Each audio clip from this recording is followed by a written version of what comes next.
Salut tout le monde, c'est One Shot de retour pour une nouvelle vidéo. Oui, ça fait longtemps, je sais. J'ai toujours grave à cœur de vous partager des réflexions qui questionnent le sens de nos vies et la spiritualité en général. Et ça fait longtemps que j'avais envie de vous parler d'un sujet qui me semble essentiel. C'est un sujet qui concerne l'amour avec cette question: comment aimer mieux ?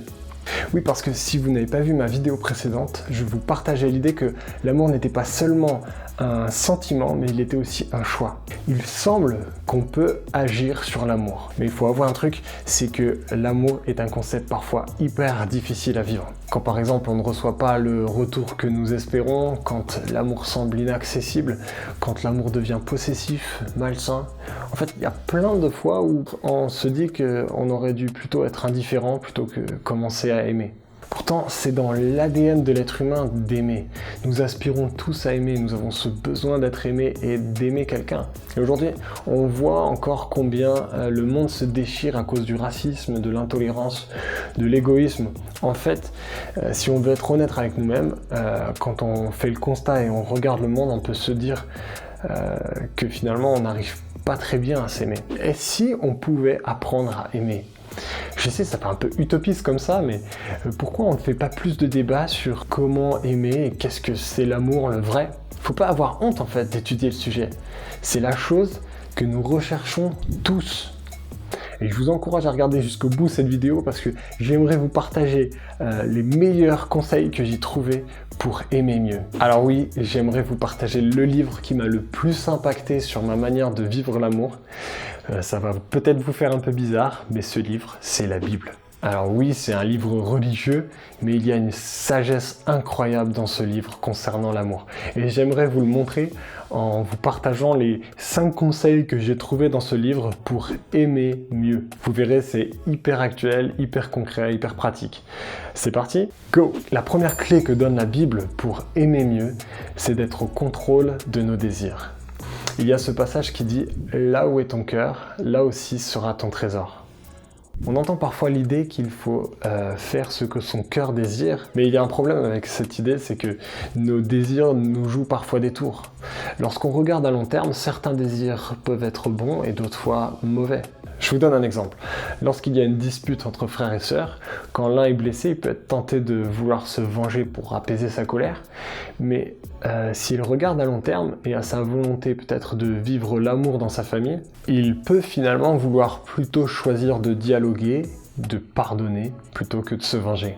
C'est pour ça qu'il est important de ne pas trop écouter notre cœur, mais plutôt de le driver, c'est-à-dire de le conduire. Et pour cela, il faut définir notre idéal, définir notre objectif.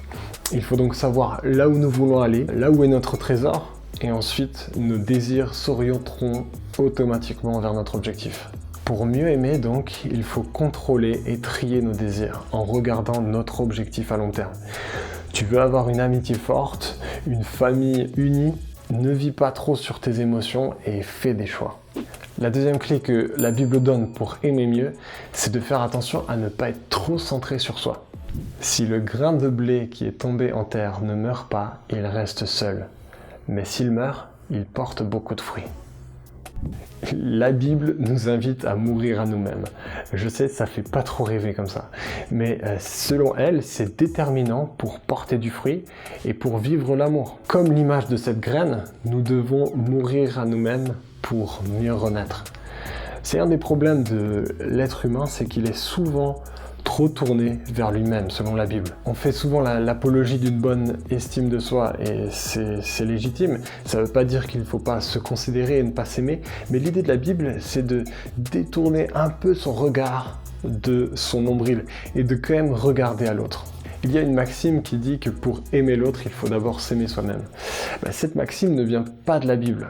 C'est vrai qu'elle semble logique, mais on peut que constater dans le réel qu'on est capable d'aimer au-delà de nos limites personnelles. C'est justement ce qu'il y a de fou dans l'amour. Il peut surgir n'importe où. On peut vouloir le bien de quelqu'un alors que nous-mêmes, on n'est pas trop en bonne forme.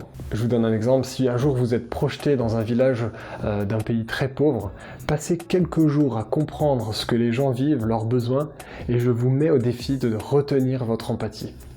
C'est automatique chez nous, nous sommes capables d'aimer même lorsque a priori nous n'avons pas la force pour le faire.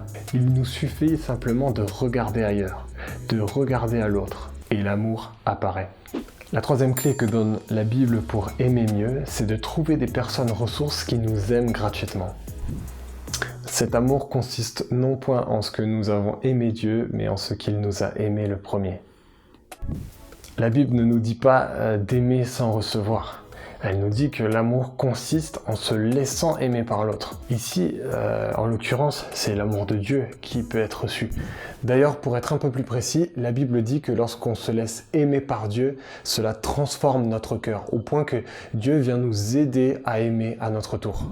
Mais si vous n'êtes pas croyant, cette phrase peut aussi vous parler. Ce qui est cool, c'est de se dire qu'on a le droit d'être aimé. C'est bien de trouver des gens qui vous aiment et si possible, qui vous aiment gratuitement. En fait, ça paraît simple, mais si on veut vivre l'amour, il faut des amitiés, il faut construire des relations avec les autres et il faut laisser les autres nous donner de l'amour.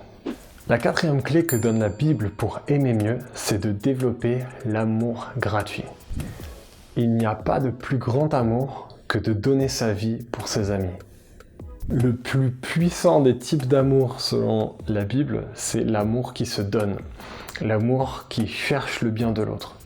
C'est un amour gratuit, qui n'a pas de conditions et quelque part qui nous coûte un peu, qui est un peu sacrificiel parce qu'on donne de nous-mêmes. On appelle aussi cet amour agapé en grec. C'est avec ce type d'amour que Dieu aime l'être humain selon la Bible.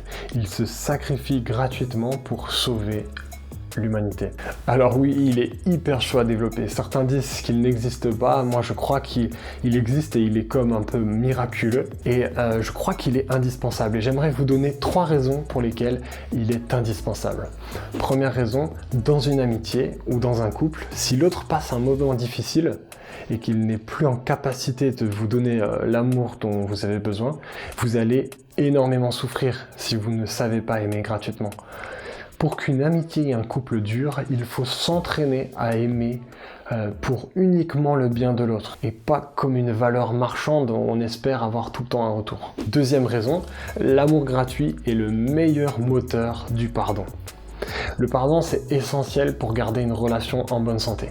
Dans les relations, on se fait tôt ou tard du mal et le meilleur moyen pour rétablir la relation est de pardonner ou de demander pardon. Oui, ça demande du courage, mais surtout de l'amour gratuit, car le pardon ne se mérite pas, il se donne. Troisième raison, l'amour gratuit empêche un amour possessif, une relation interdépendante et malsaine.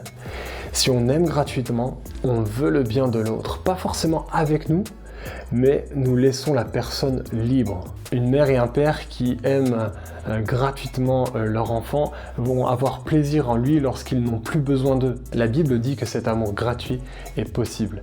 Il est illogique, mais il est possible. La 5e clé que donne la Bible pour aimer mieux, c'est de voir l'amour comme un acte et une attitude.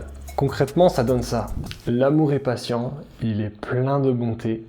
L'amour n'est pas envieux, l'amour ne se vante pas, il ne s'enfle pas d'orgueil, il ne fait rien de malhonnête, il ne cherche pas son intérêt, il ne s'irrite pas, il ne soupçonne pas le mal, il ne se réjouit pas de l'injustice, mais il se réjouit de la vérité. Il pardonne tout, il croit tout, il espère tout, il supporte tout. L'amour se prouve. Il ne suffit pas de ressentir l'amour, il faut le dire, il faut le traduire en acte, il faut que ce soit une attitude. Si j'aime quelqu'un, je dois patienter, je dois pardonner, je dois faire confiance, je dois donner, je dois supporter, je dois chercher son intérêt. Bref, si j'aime quelqu'un, ça doit se voir. Et si vous voulez trouver vraiment l'intérêt de l'autre, eh bien posez-lui les questions pour savoir ce dont il a besoin. Voilà qui donne matière à réflexion, non? Voilà, en tout cas, j'espère que vous avez apprécié la vidéo. Ça fait trop plaisir de revenir sur YouTube. Peut-être que ma prochaine vidéo sera avant l'année prochaine. En tout cas, je l'espère. Merci à tous ceux qui me suivent. N'hésitez pas à liker, partager. Ça fait soutenir la chaîne. Et puis, encore un grand merci à tous ceux qui ont soutenu sur la page Tipeee. Merci, ça me touche beaucoup d'avoir tout votre soutien. Je vous dis à bientôt et portez-vous bien. Ciao!